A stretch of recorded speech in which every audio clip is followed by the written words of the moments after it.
So we're finally stepping into the Xtra Muse test. Yes, official vlog test. I'm so excited to finally have my hands on this camera. I got my accessories in, so I thought it was the perfect time to go ahead and break it out, give it a try, see how things are working. I have kind of played with the settings a little bit. I like the motion blur look, so usually I stick with the 4K 24 FPS. And the others I don't really have memorized, so I'll just kind of show you, put those on screen for you really quick. Like I said, I finally got my accessories in, my silicone case, my tripod, and finally my magnetic mount, which I'll show you why I chose the one I chose as opposed to the more popular one, the cheaper one. I also got my suction cup mount, which is coming in clutch more often than I thought it would. I was happy to get this for about $330 USD when I bought it. It was on sale on TikTok shop, which I think this is my first ever TikTok purchase. No, it's not. I think my first ever purchase was like some lip liner stain, but that's neither here nor there.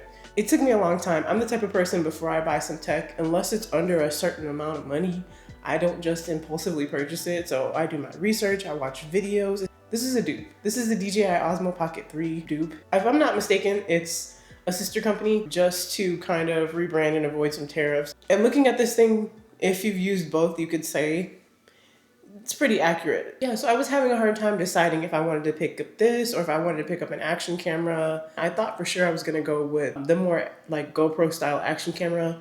But the thing that was off-putting to me was that I don't like that fisheye lens look. I feel like it's for a very specific situation where you need a camera that's that wide. Otherwise, the fisheye lens look kind of diminishes the video quality to me. If I'm not running around or doing something really action-packed that requires my camera to be rugged or waterproof, or even like the POV kind of situation, I don't really see the need to have that wide of a field of view all the time.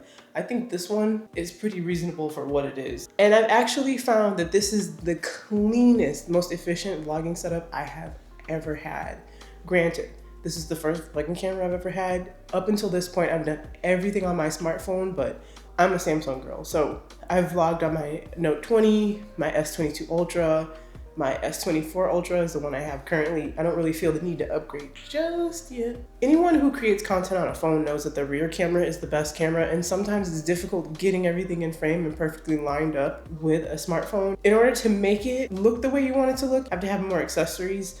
I feel like in general with any type of camera, maybe you need a filter or two, but we'll get into that. Really quick, one more thing I forgot to mention is having the camera be inside of the gimbal is so smart. This thing has eliminated so much gear that I normally have to take with me, even when I just use my smartphone, something that I always have with me. It's eliminated the need for a gimbal, a light, honestly, because the low light mode is so amazing. That's why it's not one of the things on my accessories list. Or even a microphone. I choose, if I'm more than a certain distance away, to use an external mic. But even the internal mic sounds so good. I used to never vlog because it was so inconvenient.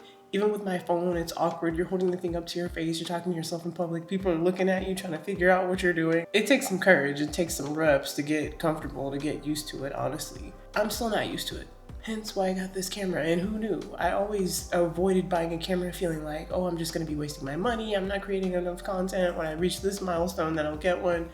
No, me getting one has made the difference. I make so much more content now, like I have so much in store.